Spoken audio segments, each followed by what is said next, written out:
A paz do Senhor Jesus a todos. Vamos nesta noite falar sobre a vida, o viver do crente na pessoa bendita de Jesus Cristo. A sua dedicação, os seus ajustes e os seus ganhos da parte de Deus, as promessas para a vida do crente, para que ele seja bem-aventurado. Eu até diria que isso que nós vamos discorrer hoje seria as bem-aventuranças do crente.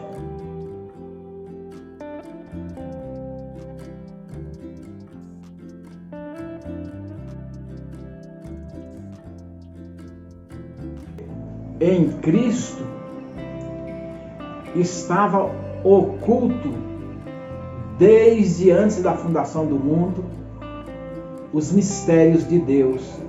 Então, Cristo, o mistério oculto antes dos tempos e agora revelado pelo Espírito no poder do Evangelho. O Antigo Testamento, os mistérios sobre o Cristo de Deus, oculto e revelado em Cristo Jesus, nosso Senhor, para a propagação da raça humana, por uma sucessão legítima da igreja, por uma descendência consagrada para impedir a impureza.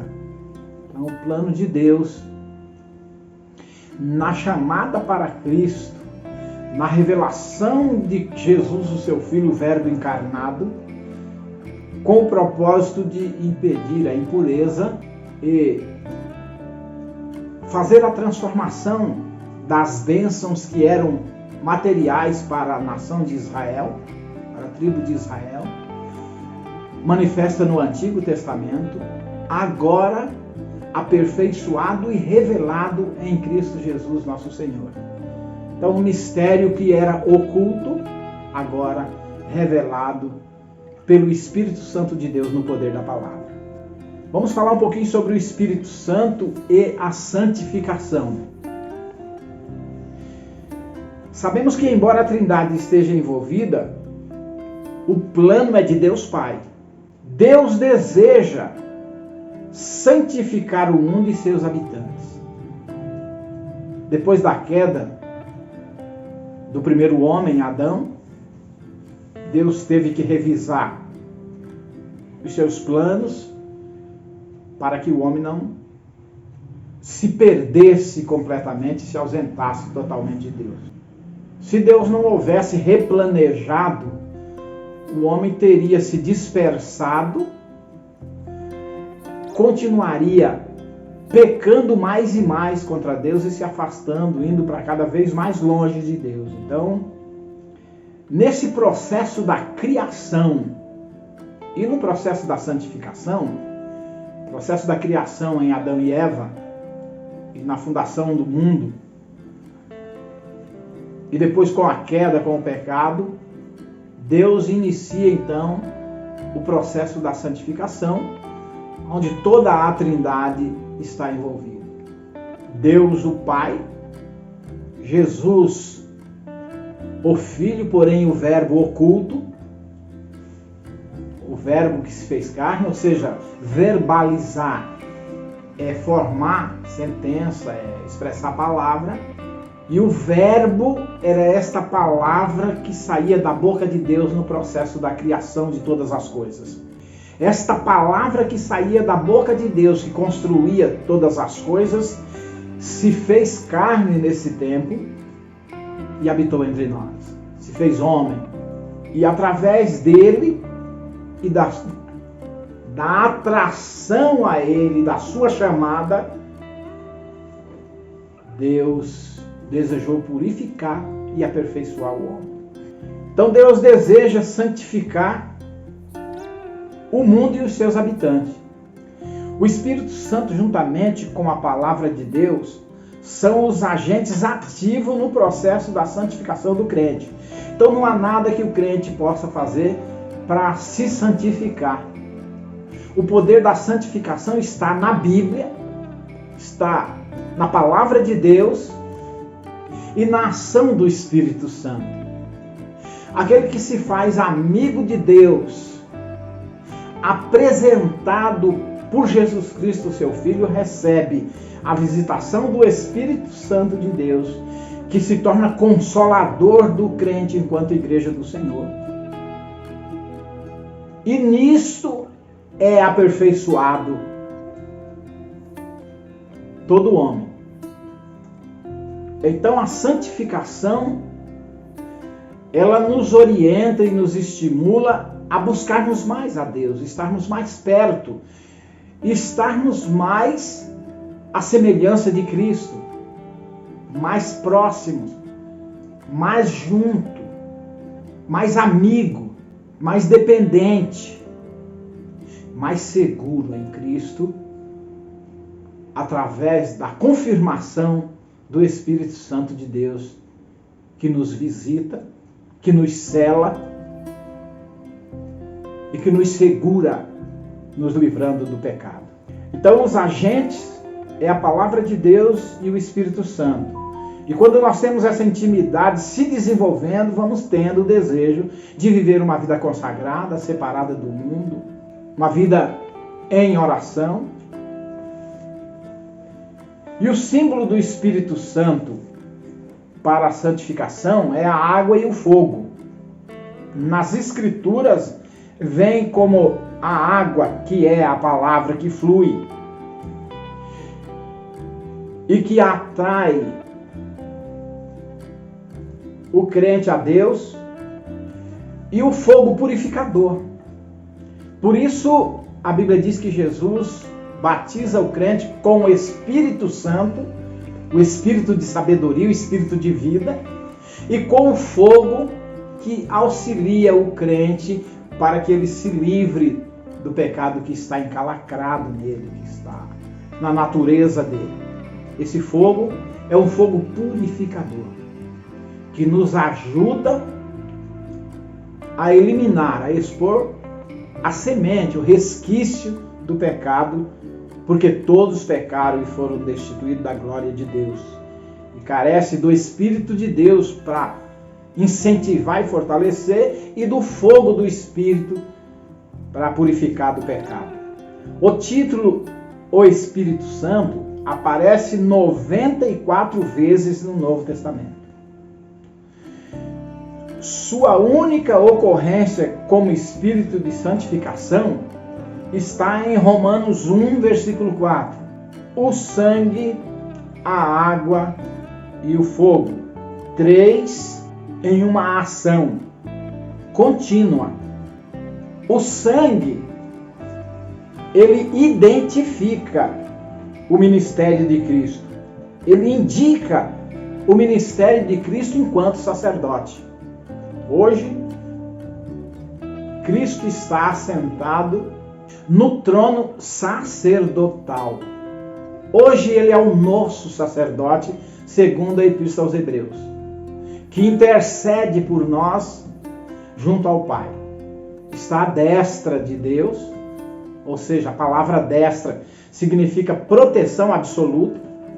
Isso que a palavra de Deus, na Epístola aos Hebreus, diz que Deus está à destra de Deus, ou seja, em toda a proteção e acolhimento de Deus, como nosso sumo sacerdote, agora eterno, assentado em seu trono, intercedendo pela igreja do Senhor. A água é o símbolo da purificação, da lavagem de toda mancha, de toda mácula do pecado.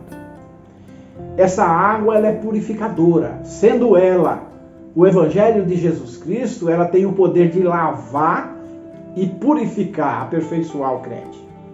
E o fogo, como já foi dito, para o extermínio do pecado. Para livrar o crente daquele mal, aquele veneno do pecado, aquela mácula que está nele. Não quer dizer que o fogo vai purificar para os pecados que o crente possa vir a cometer. Ele purifica dos pecados já cometidos. Agora, o Espírito Santo de Deus, no domínio da consciência do crente, não o deixa pecar. O ajuda nas fraquezas para que não caia, para que não peque. Então o processo de pecado do futuro, ele tem o livramento através do seu conselheiro pessoal, que é o Espírito Santo de Deus. Consolador e conselheiro. Que está sempre com ele, o guardando, o protegendo, o livrando e o esforçando a permanecer na presença de Deus. Por causa do pecado de Adão, todos os seres caíram e a terra foi amaldiçoada. O que não for purificado pela água será purificado pelo fogo. 2 Pedro 3, 10 a 13. Ou seja, até a terra vai chegar o seu tempo em que a maldição que foi lançada sobre ela será purificada através do fogo.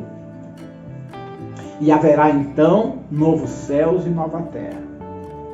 A tarefa do Espírito Santo no presente, com relação à salvação, é quádrupla.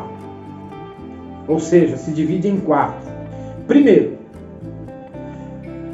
o objetivo do Espírito Santo é levar ou a função o mundo que está inconsciente das ofensas que tem praticado contra o seu Criador, contra Deus, o mundo do pecado para o arrependimento. Transportar o ser humano do mundo do pecado para o reino do seu amor. Do mundo da maldição para a graça na pessoa bendita de Jesus Cristo. Então, levar o mundo à convicção do pecado para o arrependimento. O Espírito de Deus convencer o homem, colocar no coração do homem a convicção de que ele tem pecado e depende de Deus, e o levar ao arrependimento mais profundo, para ele sair da sua superficialidade humana e entrar nas profundezas do seu próprio espírito e caindo na consciência da sua miserabilidade e na sua total dependência da misericórdia de Deus manifesta em Cristo na cruz do Calvário. Segundo lugar, purificar o crente mediante o sangue de Cristo no novo nascimento, ou seja, aquele que estava morto em ofensas e pecado ressurge das trevas para a luz, da morte para a vida. E o sangue de Cristo tem o poder para trazer o homem a um novo nascimento. Terceiro, tornar real na vida do crente um pronunciamento jurídico da justificação já feita por Deus. Tornar o homem consciente desse ato de Deus, esse perdão de Deus, essa manifestação boa de Deus, essa mão amiga de Deus estendida. A consciência do homem agora o faz ver as mãos de Deus estendida para ele, o buscando e o chamando para si. Então isso fica real, patente e explícito na vida do crente, que há um pronunciamento com poder de lei, como jurídico. Quarto, o propósito de revestir o crente de poder, a fim de que esse possa ajudar no processo da santificação de outras pessoas por meio da proclamação do Evangelho de Jesus Cristo aos descrentes para que se convertam a Cristo e também para a edificação dos crentes, ou seja, do corpo de Cristo, mediante a prática do exercício dos seus dons, os dons que ele vem recebendo para compartilhar, para viver a coinonia, para viver a comunhão com os santos, com os salvos. E nesta comunhão, ele precisa exercitar os dons que o Espírito Santo lhe dá. Esses dons o levam a edificar o pecador que não conhece a Cristo, revelando o poder do Evangelho para eles, e edificar a igreja do Senhor na ministração da palavra de Deus, e na manifestação do seu amor com os irmãos, com o propósito de edificar a todos. E com isso, com essas práticas todas, o exercício da caridade, a expressão do amor de Deus fluindo nele e a pregação do Evangelho, ele vai crescendo em santidade. A Bíblia diz que a santificação, ela é como a aurora da manhã. Vai clareando, clareando, clareando também até se fazer claridade perfeita ou dia perfeito. A primeira etapa dessa santificação, quando se recebe o Evangelho pregado, recebe também o arrependimento e a fé que vem de Deus, que a fé vem pelo ouvir e ouvir da palavra de Deus. Então, na pregação do Evangelho, o pecador dá crédito ao Evangelho, crê nele, porque crer é dar crédito. E através desse crer no poder do Evangelho, ele recebe a fé que o segura na presença de Deus. A segunda etapa é a conversão. Ele que caminhava nas trevas indo para a escuridão, ele vira completamente, totalmente,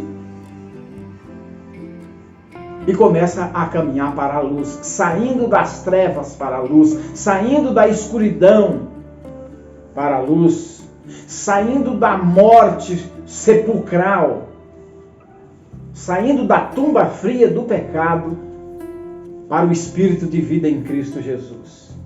A segunda etapa, conversão. Há uma mudança de caráter no homem pecador. Terceira etapa, produzindo agora frutos. Os frutos são bons e vêm de dentro para fora. Nasce de dentro do coração para fora e transforma também a sua aparência. Esses frutos bons, eles geram-se no coração, de dentro para fora, de uma forma tão forte, tão expressiva, que faz uma transformação também na aparência visível do homem. Quarta etapa, a justificação, que nós já lemos um pouco antes, que é uma coisa jurídica. O próprio Deus aí então se manifesta testificando destas coisas, transmitindo essa segurança para o crente. Isso está explícito em Colossenses 2, de 13 a 16. A quinta etapa, a santificação. A santificação pelo entendimento e conhecimento da palavra de Deus. À medida com que eu vou conhecendo a palavra de Deus, que eu vou pesquisando e estudando a palavra de Deus, ela vai se revelando nas suas profundezas e eu vou recebendo então essa segurança. Sexta etapa, preservação.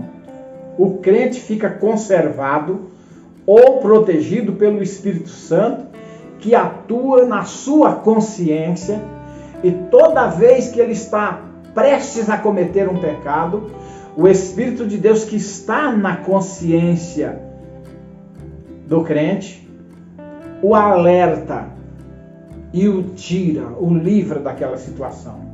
Então vai preservando ele, conservando ele na sua vida de santidade, onde o crente vai marchando para Deus, se tornando cada dia mais próximo e mais amigo de Deus.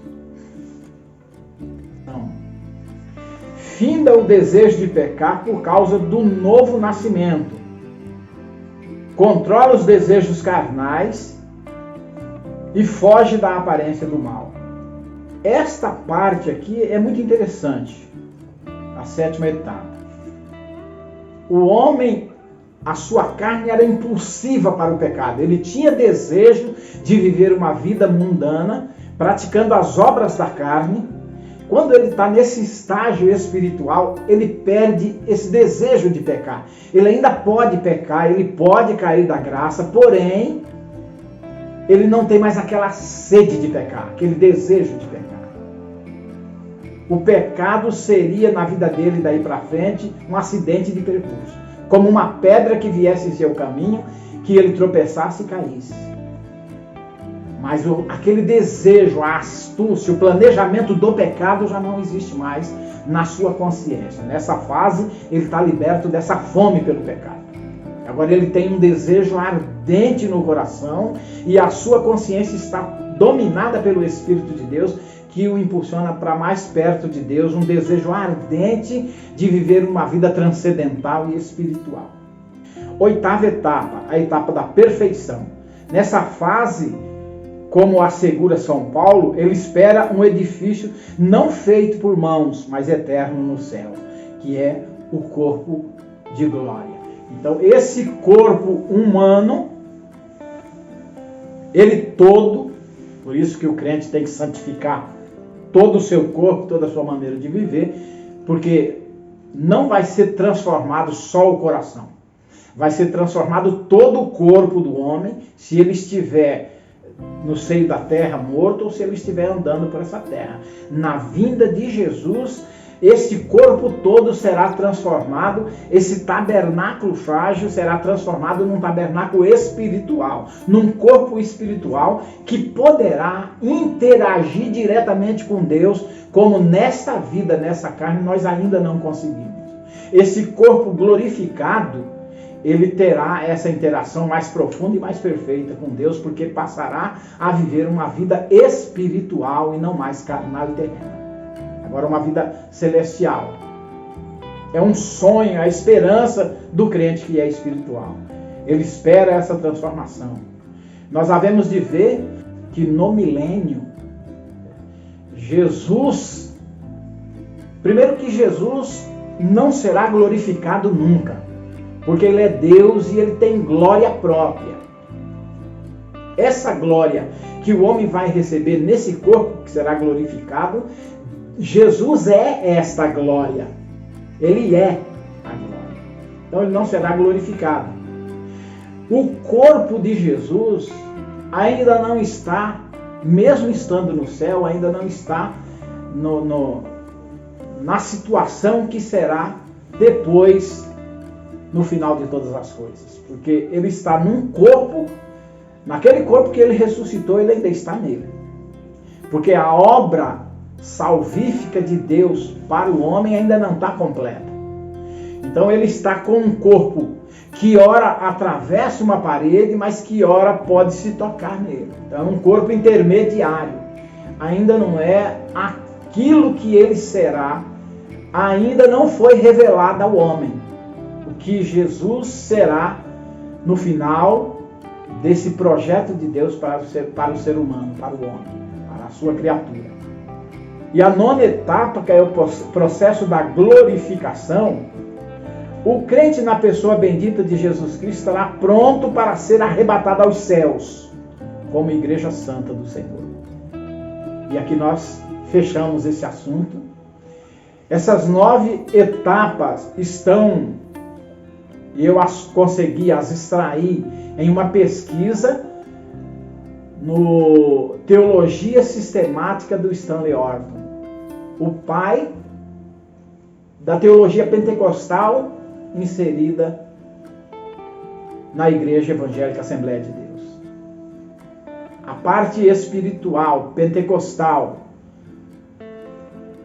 nas práticas da Igreja Evangélica Assembleia de Deus, existe uma mini enciclopédia do estudioso Stanley Orton, um homem que viveu o avivamento nos Estados Unidos, que teve uma equipe de 18 homens, pastores experimentados, que viveram a mesma experiência do avivamento e que escreveram a parte pentecostal, a parte espiritual, ou seja, a prática do dia a dia da vida do crente, pós batismo com o Espírito Santo, pós a prática dos dons do Espírito Santo de Deus. E ele escreveu inspirado no que ele viveu, experimentou lá no avivamento dos Estados Unidos, da Rua Azusa. E a sua experiência de vida espiritual no meio daquele fogo do avivamento o impulsionou a escrever essa mini enciclopédia que declara toda a doutrina do Espírito Santo, de Cristo, da salvação, da vida do crente em desenvolvimento, em atividade. Teologia sistemática de Stanley Orton. Esses 9 processos estão implícitos ou intrínsecos dentro daquela literatura, e um processo de pesquisa eu as extraí, essa sabedoria, esse entendimento lá desse livro do reverendo Stanley Orton, que é já falecido, mas é o pai da teologia pentecostal da Igreja Evangélica Assembleia de Deus. Deus abençoe a todos em Cristo Jesus, nosso Senhor.